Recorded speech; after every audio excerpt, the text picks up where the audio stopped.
Thanks, Steve. Thanks so much. I am really grateful for this extraordinary leadership team. Good morning to everybody and welcome here. Grateful to have you. I was just in our Republican conference meeting, and there is such a great feeling of esprit de corps amongst House Republicans. We are not only unified, we are energized.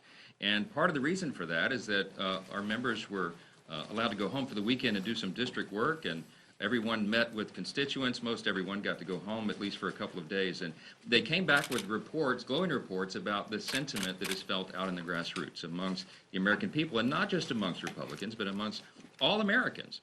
What happened is we went through 3 weeks of tumult here. Obviously, everybody watched it. You all walked through that valley with us, but we came out even stronger. And I'm telling you that right now, this group is ready to govern, and we have begun that already in earnest. We share enduring core principles, and I referenced this on the floor Wednesday night last week before I took my oath of office. What we stand for are the core principles of America. I call them the 7 core principles of American conservatism, but as I said from the chamber there up in the rostrum, that it's really America's principles. It's individual freedom and limited government and the rule of law, peace through strength, fiscal responsibility, free markets and human dignity. These are the ideas that have guided our nation since its founding, and I believe that when we anchor ourselves to those again, we do right by the country. We are the greatest nation in the history of the world, and we are proud to say that and proud to defend it and preserve those principles. Because of all this, we have really healthy debates, even inside our own conference, sometimes about tactics, like every family does.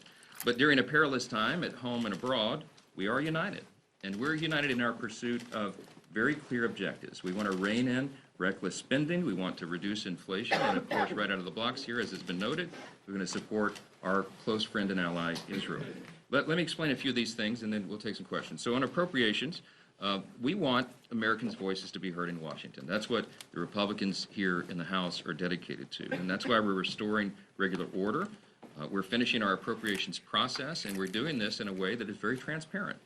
We have accountability to be assured here. We have participation from all members of Congress, and we're moving quickly on that agenda. Last week, as was mentioned, after I was sworn in as Speaker, we passed our appropriations bill for energy and water development. Yesterday, we passed our approach bill on the legislative branch. And later this week, we're going to bring up 2 more appropriations bills. That's interior and environment, and transportation, housing, and urban development. So while each of these bills fund different parts of the government, they all share one thing in common. They're fiscally responsible. They ensure that our government is funded in a responsible manner while finding critical savings for the American people. As conservatives, we understand that savings are needed now more than ever. You all know that we've crossed the terrible landmark of $33.6 trillion in federal debt, and that threatens our security, our freedom, our way of life. Treasury Department announced earlier this week that we have to borrow, and the American people need to understand the scope of this. We are going to borrow an additional $1.5 trillion just to fund the government over the next 2 quarters, 6 months. We're going to have to borrow the money. This is not a sustainable trajectory.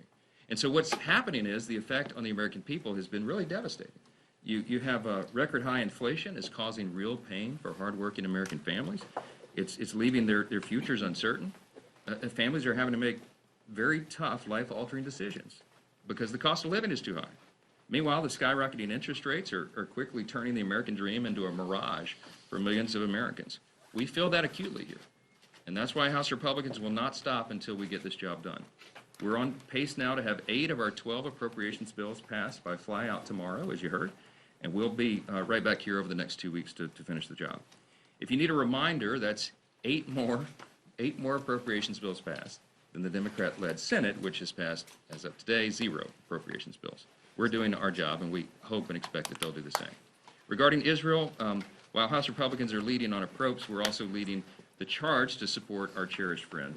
And last week, in one of my first acts as Speaker, we passed a resolution reaffirming our commitment to Israel in its moment of peril. And now, as Israel begins the next phase of its war, it's been kind of disturbing to us. I've heard Democrats suggest that there needs to be a ceasefire. Let us be clear. We've been very clear about this. There was a ceasefire. It was before October 7th, and Hamas broke it, and Israelis suffered unspeakable acts of evil, as you've heard even recounted here this morning. Israel doesn't need a ceasefire. It needs its allies to cease with the politics and deliver support now. And that's what we're doing. House Republicans plan to do that. We're going to do it in short order, and it provides Israel the aid it needs to defend itself, free its hostages, and eradicate Hamas. which is a mission that must be accomplished.